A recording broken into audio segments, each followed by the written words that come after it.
Hi, I'm James from Chaosium.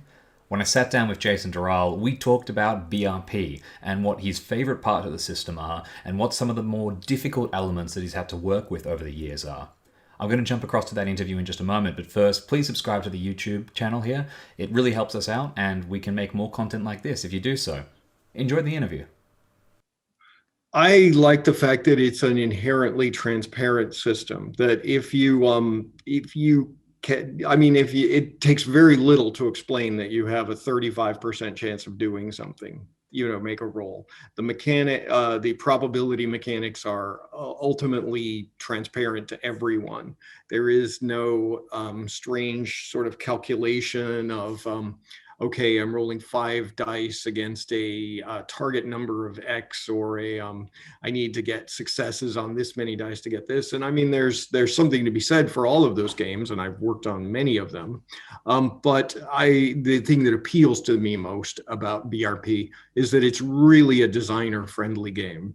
That you have this sort of intuitive, basic mechanic, no pun intended there, but you can just instantly figure out like how to slot new things into it and add pieces and tear pieces off and simplify. And it's like the kit basher's dream of a game setting. And that's always appealed to me the most. And in some ways too, I find it disappears the most rapidly at the table. Like most of what you need to know is on your character sheet. Um, you might not, if you're in a game with magic, you might not have your spell descriptions on your character sheet, but pretty much everything else you've got, you know what you can do, you know what your chance of success is. And so it's a very easy and beginner friendly as a setting too. That's a fantastic answer. Let me hit you for a really tough one then.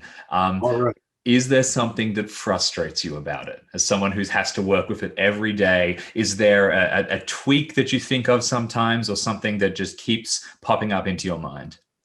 I would say that one of my I don't know. It's either a frustration or it's a I wish I could figure out a way to do this better. Is that I find that our opposed role system is I don't like systems where you say, okay, you do this way, except under this condition. And Right. I really am not a big fan of that. And so, for example, with basic role playing, you're always rolling percentile dice trying to get low. And so, in an opposed role, like you are comparing qualities of success. And so, generally, most people house rule it so that you say, oh, if you each of you does a roll, you compare the highest number of the success. And to me, I'm not a big fan of systems where you're actually looking at a dice roll number versus a quality of a success. Like you either succeed or you fail, you get a special success or a critical success. And I feel like opposed mechanics are the one thing that BRP has not really figured out a great way to do. And I mean, I know some people like to do a mathy thing where they're like, okay, you take the result of the dice and subtract that from your chance of success, and then that number you compare those. And I'm like, oh, math. Um, but no, that would be the one thing I think that I really wish I could come up with a solution to that appeals to me and my sense of game design.